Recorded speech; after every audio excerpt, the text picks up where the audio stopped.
to connect 1.4 billion consumers. The China International Import Expo is back. Trend-setting products, state-of-the-art technologies, and innovative services.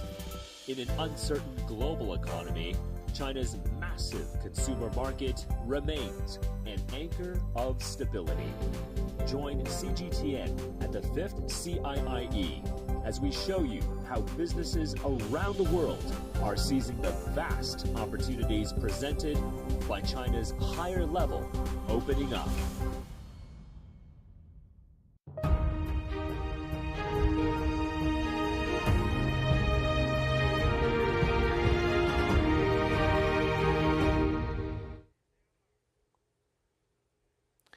Hello and welcome to this very special edition of BizTalk on the 5th Annual CIIE, China International Import Expo, the world's largest import expo. I'm Zheng Junfeng. As China's biggest annual extravaganza in import, CIIE has become an important window for enterprises to enjoy the great opportunities created by China's growth. Over the past 5 years, since the first CIIE session in 2018, we've been seeing more and more exhibitors coming and staying. And this year, companies from almost 150 companies, regions and international organizations have participated in the exhibition, setting a new record. Among them are nearly 300 Fortune 500 companies and industry leaders. In addition, about 90% of the companies that participated last year have come back this year. For example, such companies as Honeywell and ABB have participated in all 5 CIIE exhibitions. Today, we have 2 fantastic guests joining us online. That's Mr. Lance Klein, General Manager of ABB China, and Mr. William Yu, President of Honeywell China. Gentlemen, welcome to our roundtable. Good evening. Good evening. First of all, please briefly introduce your company to our audience, since both of your companies are mainly about industrial technology, famous in 2B and 2G business, but not so much 2C. So Lars, please, after you. Yeah, well, it's an honor to be here today. Let me introduce very briefly ABB. ABB is a Fortune 500 company, and we're headquartered in Zurich, Switzerland. We're a leading technology company focusing on electrification, motion, robotics, and process automation. And in our development in China over the last decades, we've taken a clear path of localization and of innovation. So where are we today? We have companies across China in close to 30 cities. We have 15,000 employees in China, and we have the full range of our business activities here. Means we are doing research and development in China, manufacturing, as well as sales and services. And today's China is our second largest market globally. More than 90% of sales in China are from locally made products and solutions. Great. And Mr. Yu? So, yes, Honeywell is Fortune 500 high-tech companies. We are has more than 100 years history, and our business is mainly put into 4 categories.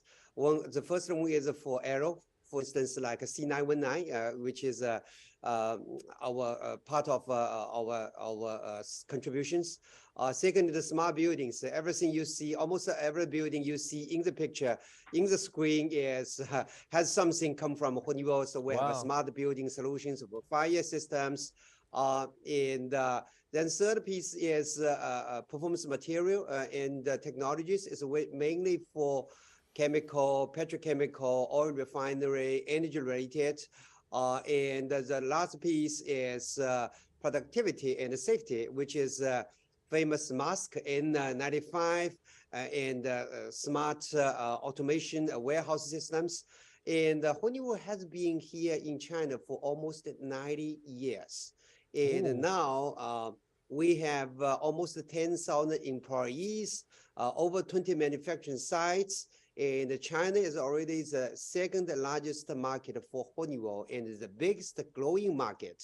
So we are lucky to be here, and I'm happy to be here today along with with you. Yeah, it's great to hear that both companies see China as your second largest market in the world. Mr. Yu, you can see there's a 5 pin on your coat.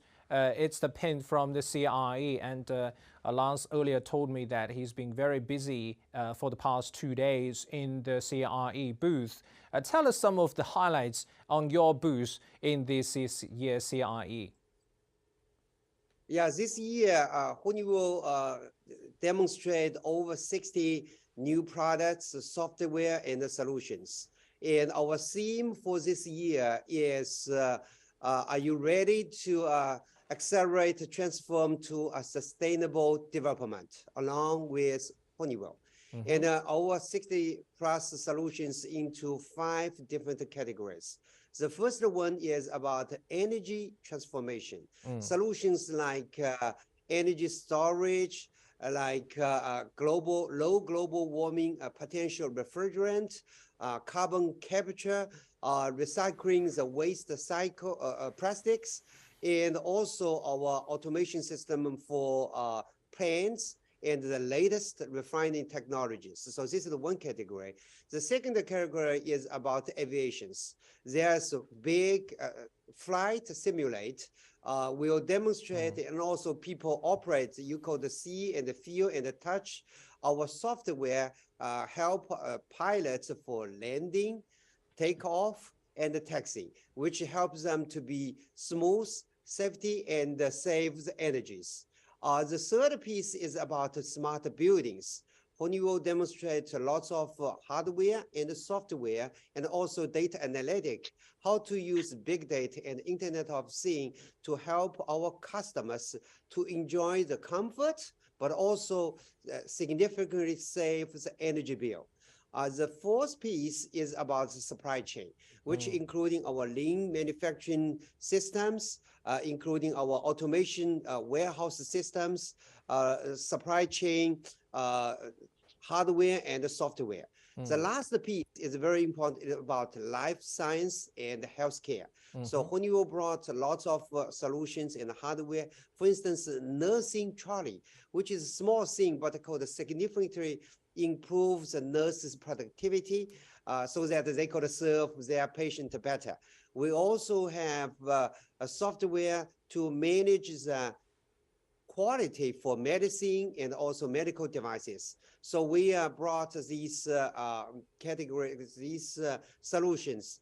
And we also expect to sign dozens of agreement and a contract with our partners and customers. And the last piece is, which is also very important, is for us to see a lot of existing customers and also the future customers. So CIIE is a big thing for Honeywell. Right, very eventful. And Mr. Ecklein, I know that your booth must have a lot of highlights of technology to demonstrate too, but it's a small booth normally for a large company like ABB. How do you put so many technologies and concepts into a small booth and demonstrate to your customers and partners? Absolutely. We're always trying to pick the most meaningful solutions around the key theme for each CIIE. So the theme for our 2022 booth is ABB Partner of Choice for Sustainable Development. We are displaying, as you rightly pointed out, a variety of different solutions. Actually, it's more than 40 different products, innovative products, digital solutions that we're displaying. And they're around the themes of smart industry, smart energy, smart city, and smart transportation. And kind of a common objective of all of those is to be promoting energy efficiency, sustainability, but also China's high quality development. Every year we have a number of new products and solutions that we're displaying.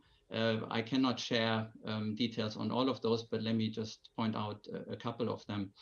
The first one I want to mention is our GOFA collaborative robot with a welding application. It's easily programmable, it's very flexible, but it's also extremely safe. A collaborative robot is a robot that can work next to a human without requiring a cage around it, and it's perfectly safe for the human. and the welding application typically suggests that it's unsafe, but it is not. So even in such applications, robots can be utilized today. A second item on display that is new is our latest generation of an electric vehicle charger. It's a supercharger. It's a 480 kilowatt charger, extremely powerful. And just to give you an impression, it charges a range of up to 200 kilometers into a battery of an electric vehicle in only 5 minutes. Yeah, so that's amazing progress. Yeah. So we do look forward to further interacting with our customers, partners, local governments at this year's CIIE. One takeaway I had from what William was just sharing, that I have to go see the Honeywell booth as well. They have a flight simulator. Are you close and to each other? I would love to invite you to come to the ABB booth and look at our robotics display. Yeah. I'm sure that CIIE also provides a good platform opportunity for different industry players to communicate with each other. I understand that both ABB and Honeywell have participated in CIIE for the 5th year now. ABB, I heard news that has even signed up for next year.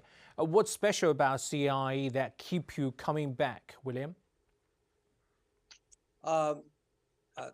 Honeywell is one of the few multinational companies to make a commitment to participate in the first session, which is 2018. And this afternoon, I signed the commitment, signed the agreement on behalf of Honeywell to participate in next CIIE. The reason is such a great platform for companies like Honeywell to demonstrate our solutions, leading edge technologies, and also give us opportunity to meet our existing customers and also to know our new customers. The third piece is also very important, to find the partners to work with government, to work with big Chinese companies, and also the fourth piece, explore what will be the future in China for our business. So this is, we see all the benefits, and we will commit it to come back again and again. Great. And Mr.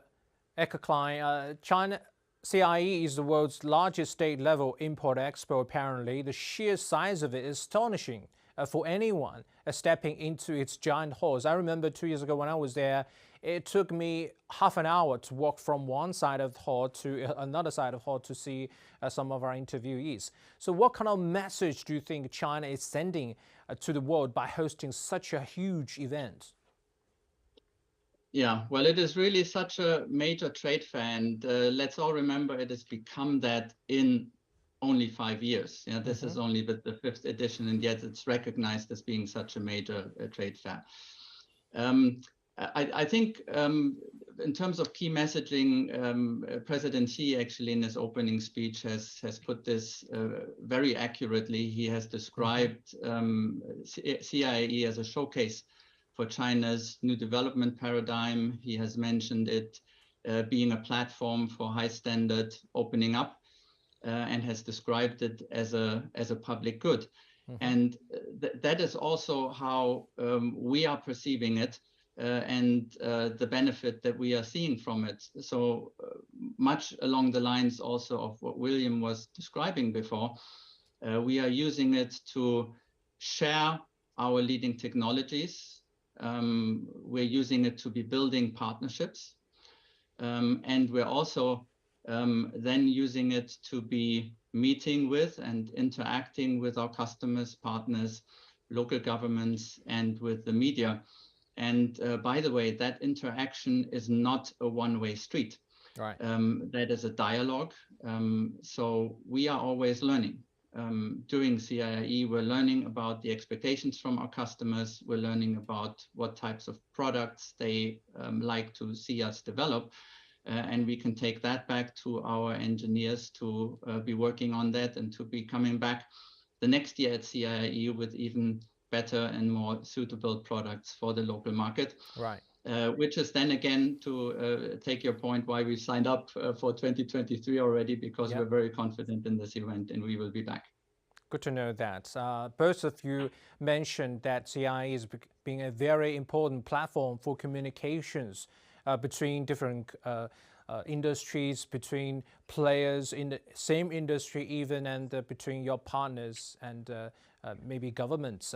Let's talk about the tangible business opportunities that you've made during the CIIE, apart from just demonstrating your technologies and vision. William?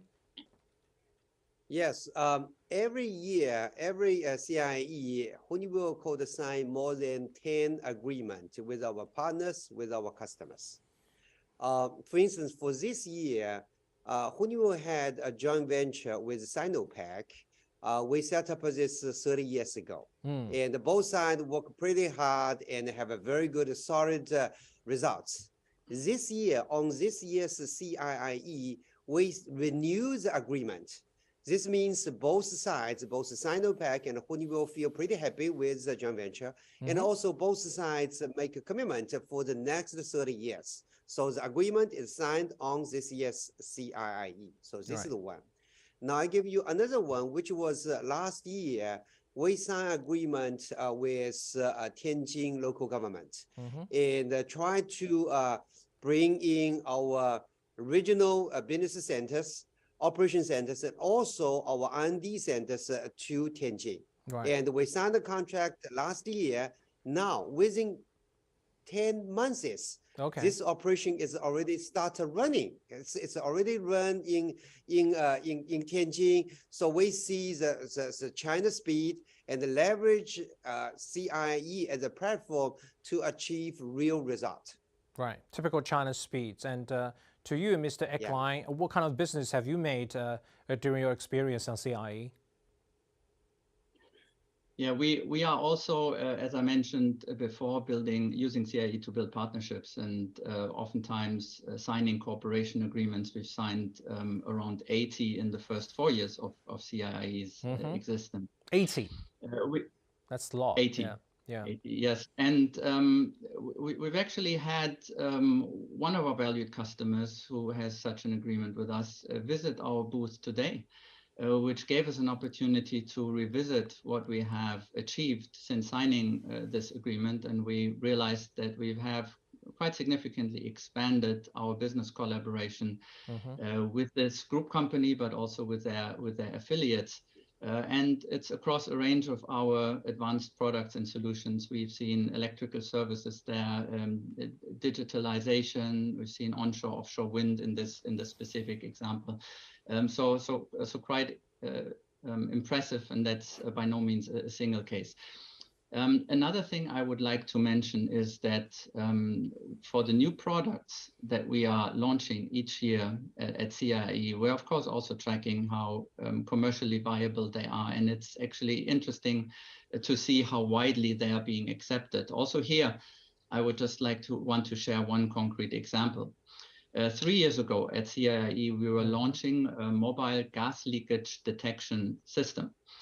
That's actually a very interesting solution because it allows from a distance to detect if there's a leakage in a gas pipe. And that gas pipe is often in the ground or behind a wall. It is hidden, yet that technology can spot it, and then it can be repaired and fixed in an easy and effective manner. So it's very environmental from various angles, environmentally friendly from various angles. It's a vehicle-based version on top of a car, or 2 years ago we launched it on a drone-based version. So as of now, more than 30 cities across China have adopted that solution. It covers more than 500,000 kilometers of gas pipelines. So really impressive, and it's still drawing a lot of attention in the discussions we had with customers today. This has been a key topic and a key feature.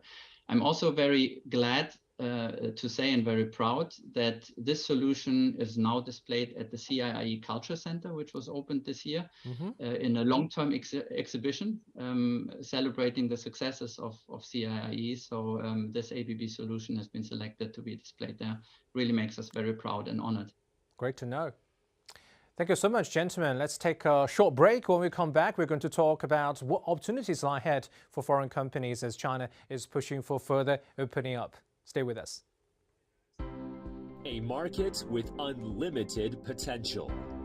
A platform to connect 1.4 billion consumers. The China International Import Expo is back. Trend-setting products, state-of-the-art technologies, and innovative services. In an uncertain global economy, China's massive consumer market remains an anchor of stability.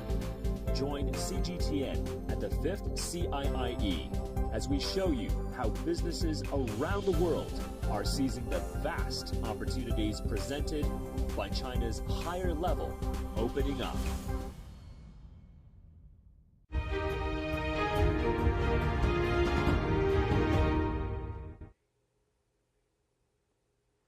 You're watching a special edition of BizTalk on CGTN. The 5th China International Import Expo, or CIIE, once again demonstrates China's commitment to further opening up. Foreign companies have noticed that and have increased their investment in China. Take a look. In the first quarter of this year, China was the world's second largest destination for foreign direct investment and was just $1 billion short of the United States. Many companies are eyeing a stronger market presence in China through CIIE based on shared prosperity and opportunities for all. And CIIE is clearly the best demonstration of China's opening up commitment. Now, high standard opening up is a key policy. It's not just about wider, deeper opening to foreign investors, but systemic opening involving rules, regulations, and standards. Now, let's get back to our guests, Mr. William Yu and Mr. Lars Ecklein.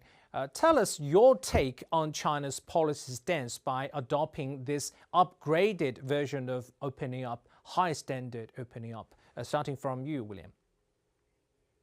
Okay, so a few things. The first is a certainty. So within the next few years, at least 5, maybe 10 or even longer time, China will still open to the market. Second, as there will be another boom for the economic growth in China, so companies like Honeywell need to be ready to scale up our policy and our commitment and our investment. For instance, Honeywell has a policy in China called East for East, and with this commitment, we need to do more and to scale up our East to East. The third piece is we may need to participate in a more tough competition, not only from international companies, but it may also come from Chinese companies. So in order to sustain our growth, in order to win the race, companies like Honeywell should not have some reserve, but more commitment and more investment to be in China to serve our customer and to capture the opportunities. Right. And Ms. Ecklein, how do you understand this systemic opening policy? Yeah, first of all, want to mention that as multinational companies operating in China, I think we've seen a lot of progress over the last years. We've seen wider market access being granted. We've seen the streamlined administration system. We've seen reform in areas such as finance or tax. And when I look at where ABB stands today with our business in China, we've been witnessing this positive development, and we've also been a beneficiary of it. I did mention earlier China being our second largest market globally, highly localized, full range of business activities. All this is only possible in this positive business environment that has been created, and we're really grateful for the support that we are receiving from governments at all levels. And with that, and the announcements that you also just quoted from, we are confident about the future development in China and to further expand our footprint in China, which I think we will probably get to as well, talking about the future still during this session. Right. And Mr. Ecklein, when people mention about ABB, I think visually their impression is those robotic arms working on those manufacturing sites. No people, very high tech and very high precision. So we know that ABB's new robotics manufacturing site in Shanghai is now fully operational. Share with us some of the experience. How does it come into your global supply chain? How does the whole investment and building process? Yes, so we have invested around 150 million US dollars into our new robotics mega factory, and as you rightly pointed out, it is finalized now. The teams have moved in, and we're very glad to be officially opening it on December 2nd this year. Just a step back, looking at robotics and robotics demand, or maybe overall demand in automation. That has been increasing dramatically over the last years with the desire of companies to be driving quality, productivity, and flexibility. And as a result of that, the number of robots that have been installed has never been larger, including in China, which has installed last year 270 or close to 270,000 robots, which, by the way, is more than the rest of the world combined. Wow. Yet, at this point in time, the robot density, which measures the number of robots per 10,000 workers in China, while increased dramatically over the last years, it's still lower than in a number of other countries. And so therefore, we remain very optimistic about the prospects in the robotics business. And let's also not forget, there are a number of, I think, key trends that promote it as well. The global labor shortages, which also do apply to China. The new applications that can now be run with the help of robotics. And last but not least, of course, the high quality development that China is promoting. All of these are promoting automation and the robotics industry in particular. And with that in mind, we are setting up our largest facility for robotics in China. We're very proud. It's our most automated, advanced, flexible factory. It's a factory where, as we say, robots will make robots, but it's not just about the manufacturing processes. It's also about the research and development. Yeah. We have our regional research and development center for robotics in China, focusing on artificial intelligence powered robots. And we have an open innovation hub where we're working with our customers to develop further robotics solutions. The robotics from our new factory will primarily be for the China market, given its sheer size, but also some of them will be going into export. So it's actually going beyond just China. We're very proud about this accomplishment and look forward to the official opening of our factory. Great. Great to see the achievements of this over $100 million US investment in Shanghai. Back to Mr. Yu, Honeywell is supplying key systems in China's proudly homemade C919 plane, which has just received certificates to be able to fly commercially very soon. Very exciting news for China's civil aviation industry, catching a lot of media attention. How is Honeywell's experience as a key supplier? What kind of systems are you supplying to these planes? Yeah, first I want to take this opportunity to congratulate to COMAC to achieve this great achievement. And Honeywell is honored to be one of the key suppliers that we supply accelerated power unit called APU, flight control systems, navigation systems, and wheels and the brakes. So in total, 4 systems that Honeywell has honor to supply. Okay, and I have at least 2 or 3 key things I want to take this opportunity to say. One is COMAC has a great leadership and a committed and a very capable team. So this is a great partner for us. I hear a lot of great stories from my team members. Such a wonderful time and experience to work with colleagues in COMAC. Second is the say-do ratio. The Chinese customers like COMAC say something, which is many years ago, more than 10 years ago, and they committed and they do everything to achieve it. So the say-do ratio in China in COMAC is such a high. The say-do ratio, that's a new take thing for me. Say-do say-do ratio. Yeah. Go ahead. Yeah, it's very high. It's 100%, more than 100%. So I make a commitment. I know that China Eastern Airlines will be the first customer, and when they have a commercial flight, I will buy a ticket and go over there to use it, to take it. So it's a great experience to work with companies like COMAC. Great. It's a honor.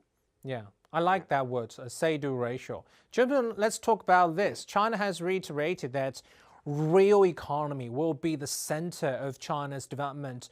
Both of your companies are focusing on real economy, manufacturing, industrial technologies, and also energy and so on. What's your understanding of China's determination on developing the real economy instead of other things? William, to you first. Yeah, so I go to kick off. So first, I believe this is the right decision, because no matter what, people need to consume, people need to enjoy their life, they need something real. So real economy, this is a great experience, it's a great decision. Now, what this means to the companies like us, first is we do have the ready now cutting edge technologies and the solutions that we could serve our customers in China. So this is one piece. The second piece means the growth of the economy will consume more energy. So how to bring energy friendly, environment friendly solutions, sustainable solutions. This will be a big challenge for many of our customers.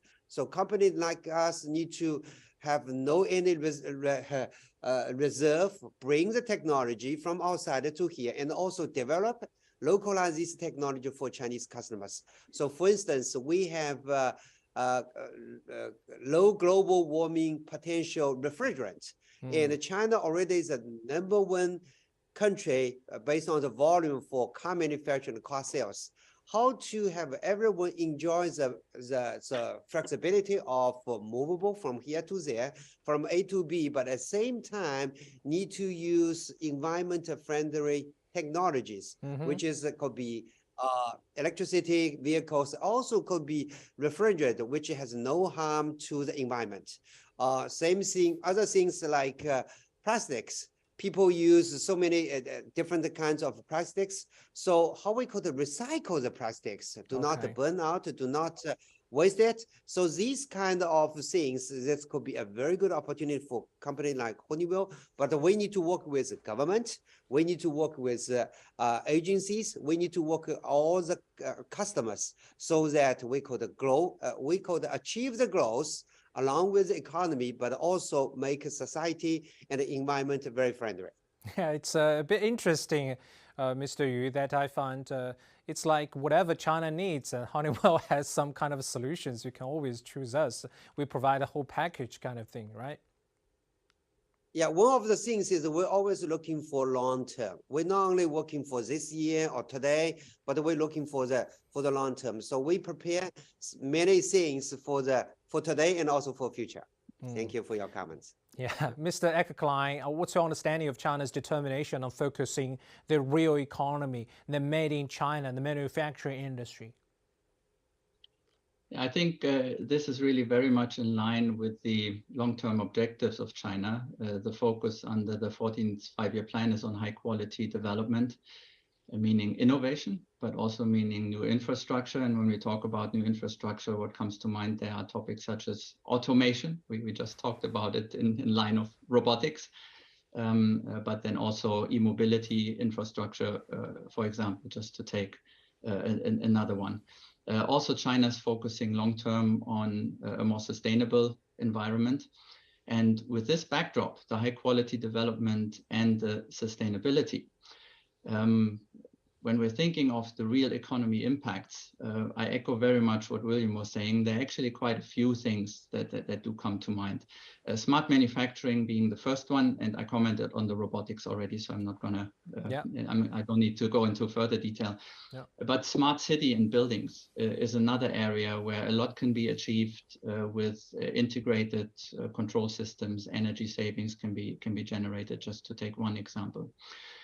E-mobility is another area where significant investments will be made into electric vehicles, but also need to be made in the electric vehicle charging infrastructure and into the grid capabilities to further promote, of course, the usage of electric vehicles as well. Yeah. A fourth area that does come to mind is the energy transformation. The transformation to usage of more renewables and the demands that that has on the way that energy is not only generated, but also transmitted and distributed. And the last area on the real economy that comes to mind is the need to generate energy efficiencies. And that's actually connected to very traditional parts of real economy, such as the use of electric motors and drives that are in most industrial applications and that consume a lot of these areas I mentioned before: smart energy, smart industry, smart cities, smart transportation. And therefore we are very optimistic about the future development prospects in this real economy.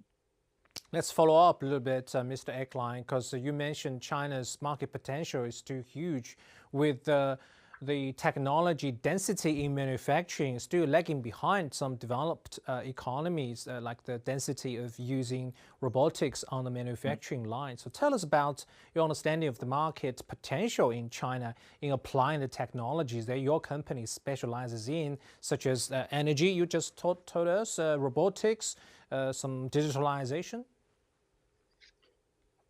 Yes, remarkable progress has been made in China in many of these areas. I did indicate the large number of industrial robots and the increases in the density, yet there's still a gap with some developed markets, and yes, there's further development potential. Also, if we're looking at the topic of the energy transition towards more renewable energies, absolutely remarkable progress in the last 10 years. The installed capacity of renewable energies in China today is 90 times what it was 10 years ago. The capacity is over 1 billion kilowatts. That is a record, the largest for any country in the world. Nevertheless, to be meeting the dual carbon goals, to peak carbon emissions by 2030 and to become carbon neutral by 2060, even more needs to happen. And that's what I was referring to in terms of the further progress in those respective areas. Right. And Mr. Yu, I have to tell you about your understanding of China's market potential in applying the technologies that Honeywell can offer, the technology your company can offer in the areas that your company focuses on. Yeah, we're focused on a few things. One is digitalization. This is no matter someone like it or hate it, it's a wave. It's already coming. It's already implemented. The digitalization could be in the buildings, it could be in planes, it could be the manufacturing, could be the residential areas. And Honeywell had a lot of solutions in these areas. The second thing is the sustainability and the climate change. And Honeywell for raw materials, for manufacturing itself, for logistics, supply chain, and also for how to treat the waste. So we have many solutions on these areas. So we're mainly working on these few areas. And also there's another area we are working on is life science and healthcare. China has 1.4 billion.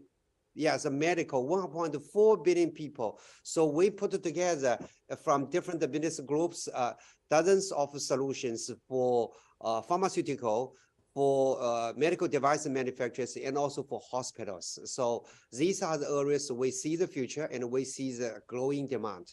Right, just like our promo video demonstrated before our show, the CIIE offers unlimited opportunities. Is it true when you talk about the areas? Because we are talking about 1.4 billion people, almost 1/5 of the global population. The potential, it just it could last for decades and hundreds of years, right, William? Yes, what I could see is like yesterday and today, I received dozens of government officials from Beijing, from Shanghai, from different provinces. I could see their eagerness to work with companies like Honeywell So this is the one piece. Then second piece is I also meet dozens of senior leaders from existing and potential customers, bigger corporations, and also dozens of medias. They are so like this morning. It's a 1 hour interview from 10 different journalists, and everyone has more questions that I could answer.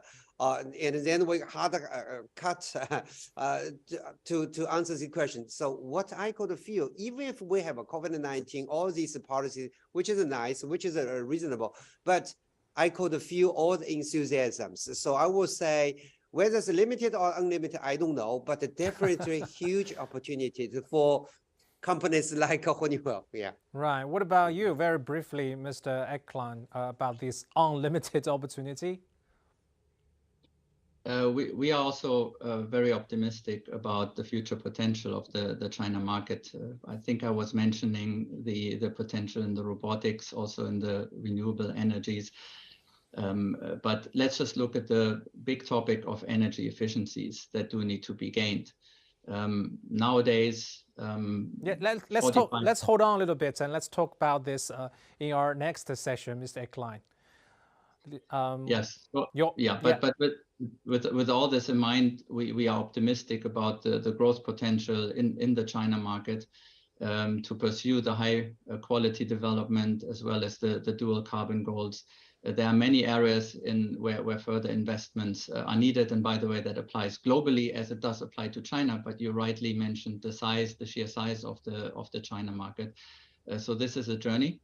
And I do feel as multinational companies such as ABB, with the leading technologies that we have, we are well positioned to help China achieve those targets, whether it's the high quality development or also on the sustainability side. Glad to hear that. Well, you are watching a very special edition of Biz Talk about the 5th annual CIIE. We'll be back after a very short break and talk about what Mr. Eklan was trying to mention, China's building of an ecological civilization and an energy-saving business.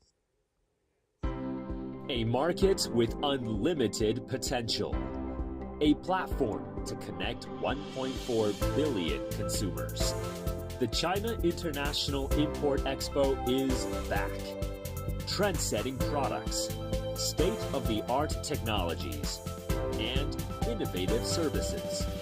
In an uncertain global economy, China's massive consumer market remains an anchor of stability. Join CGTN at the 5th CIIE as we show you how businesses around the world are seizing the vast opportunities presented by China's higher level opening up.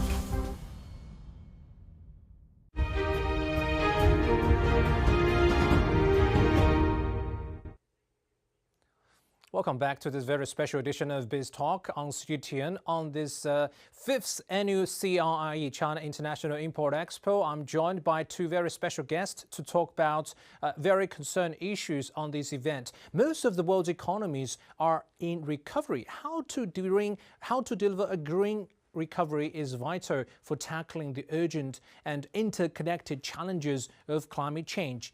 As the world's largest developing economy, China's green development has massive implications for the world. In 2020, China supplied 70% of the world's solar panels. The country has been the world's top producer of solar panels for 15 consecutive years. It also manufactures over 70% of the world's lithium-ion batteries. To achieve climate goals, joint efforts from both the public and private sectors are needed. At CIIE, many companies showcase their solution for creating a greener future. Now, gentlemen, back to our discussion. Mr. Eklan was trying to talk about some green efforts. Both of your companies have very important businesses in energy conservation, have set your carbon deduction goals. CIIE always has a theme in green development. So, Mr. Eklan, green development is not only politically correct, but apparently it's now creating strategic business opportunities for the economy and, of course, your company. What's your understanding? Well, sustainability really is a key to ABB's value proposition as well as it is to our business operations. 2 years ago, ABB launched its 2030 sustainability strategy, and it has three key pillars. The first one is to promote a low carbon society. Second one, to preserve resources, and then also to promote social progress. I want to focus in terms of your question also a bit more on the low carbon society and the carbon neutral pledges. I think from our perspective, there are two key areas where we've set ambitious targets and KPIs, and where we will have a journey ahead of us until the year 2030. The first one is that we are committed to be helping our customers reduce their carbon emissions by at least 100 megatons until the year 2030. Why are we setting such an ambitious target of 100 megatons? It's because many of our customers are in industry, in buildings, or in transportation, which is responsible for 75% of global carbon emissions. If you take electric motors that are used in a wide array of industry applications, they are responsible for more than 40% of electricity consumption. And with energy efficient motors combined with variable speed drives, you can save a lot of these energies. We have in our operations in China so far sold 11 million motors and drives to our customers in China, and that has contributed to energy savings of more than 500 million kilowatt hours. So this is already something that is on the way, but of course we're all cognizant that more needs to be done to achieve the ambitious targets that we have set for the year 2030. The second part of our low carbon targets is related to our own operations, because we certainly want to lead by example. And we're committed to become carbon neutral ourselves by the year 2030.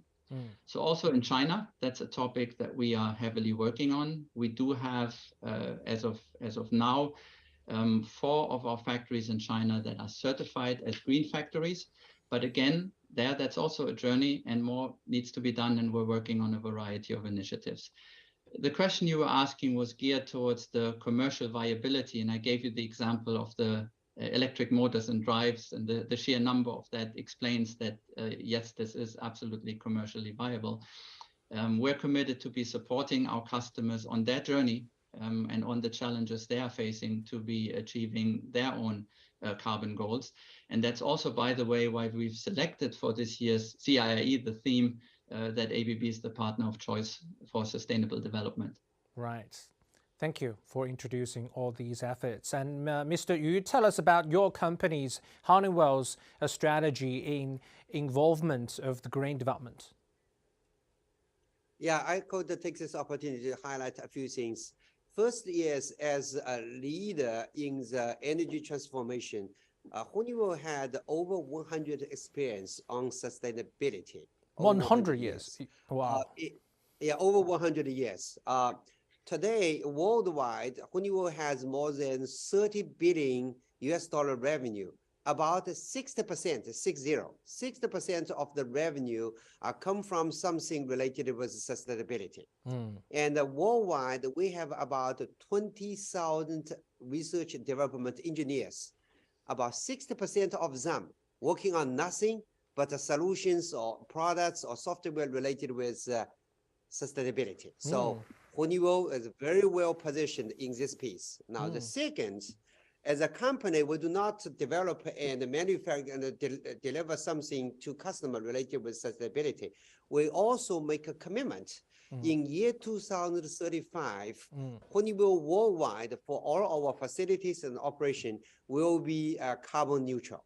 2035. Okay. And in China, we already have one factory. Already we have a major factory get the certification as a green factory. And there are many other Chinese factories, for Honeywell factories, is working on to get this certificate from Minister of Industrial and Information Technology. So we try to practice by ourselves, so lead by example.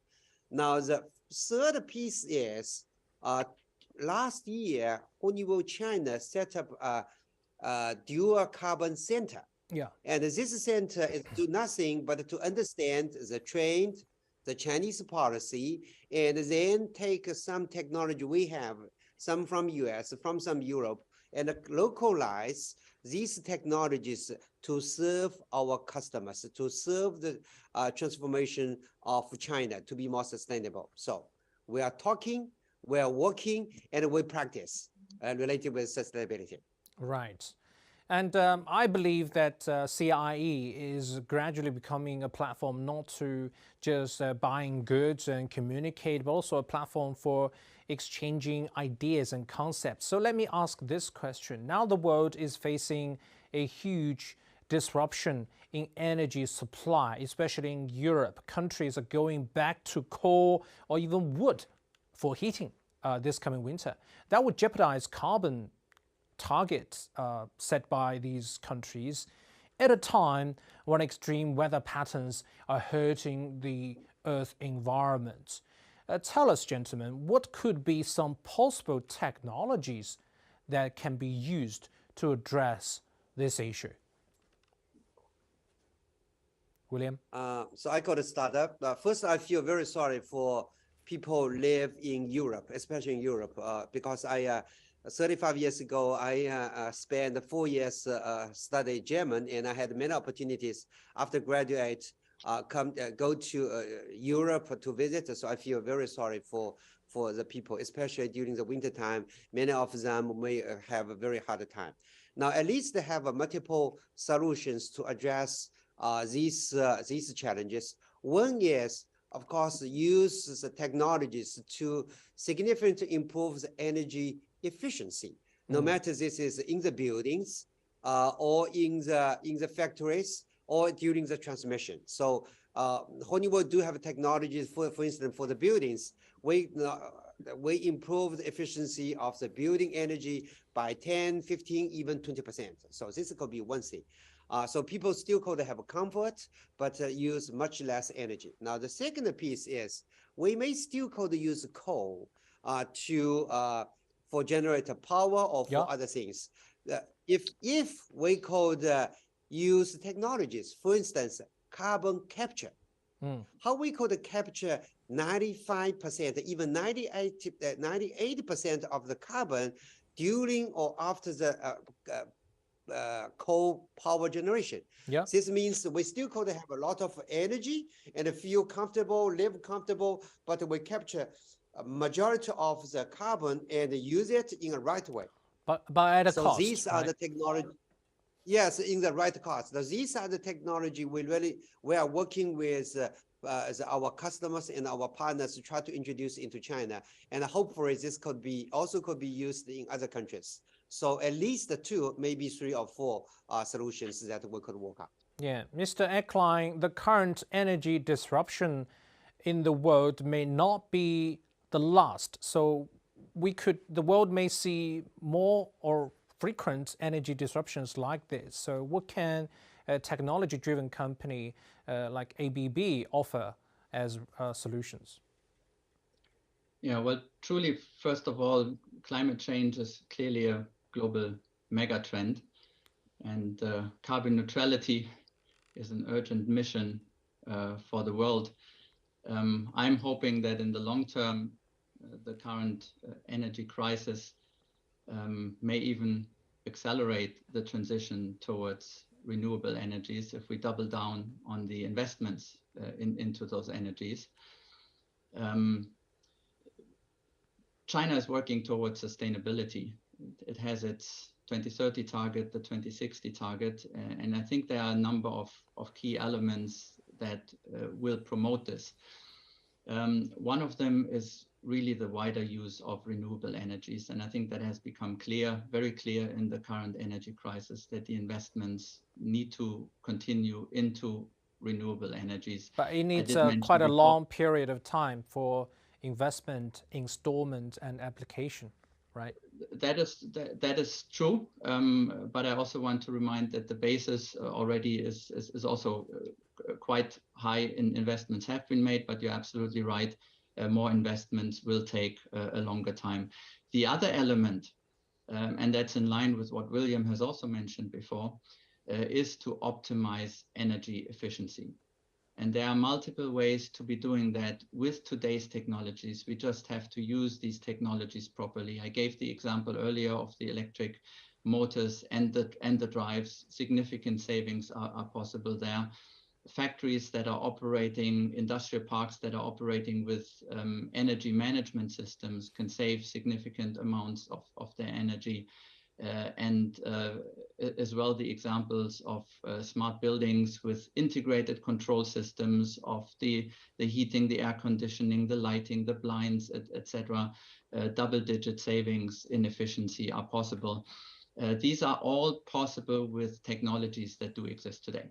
Of course, technologies will evolve further going forward, but we need to use today's technologies to the maximum, and a lot of further achievements are possible in these challenging times.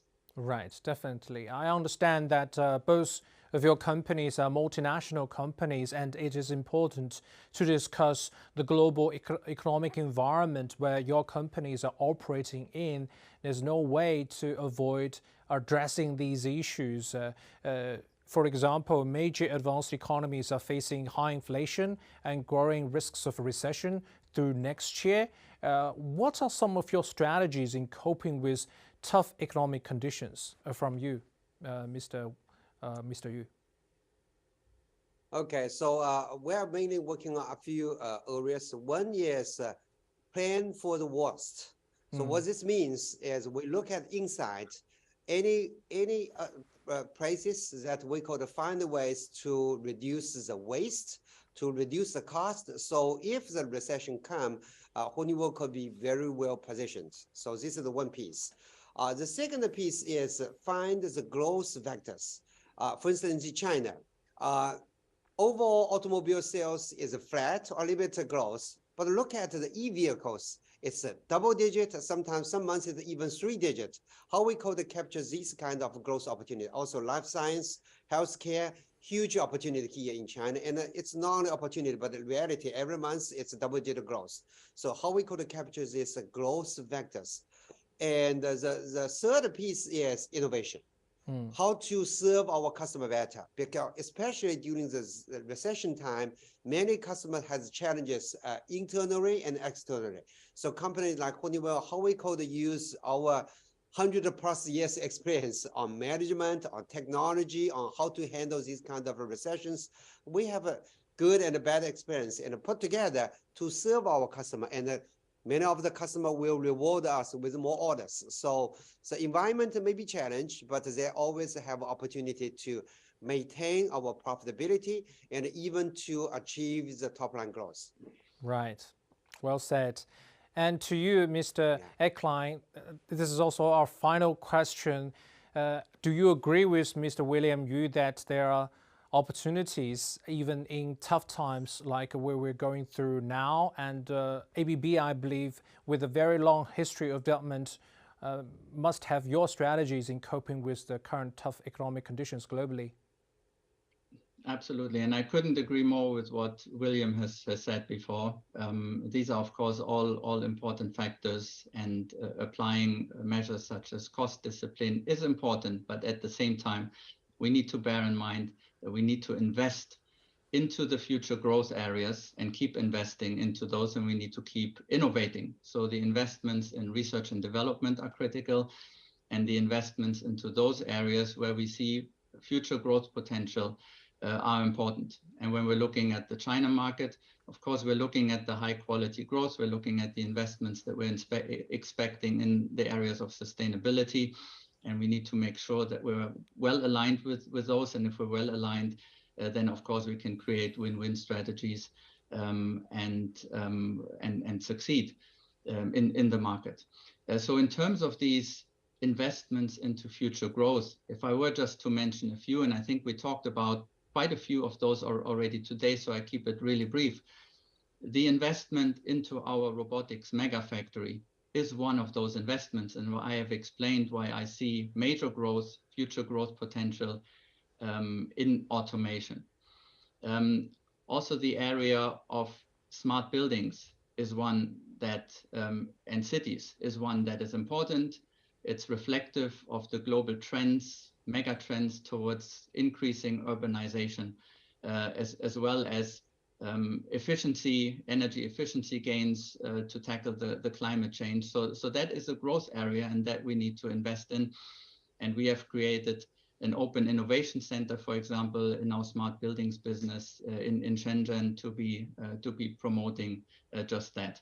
And another key growth area, of course, that William also had mentioned earlier is electric mobility.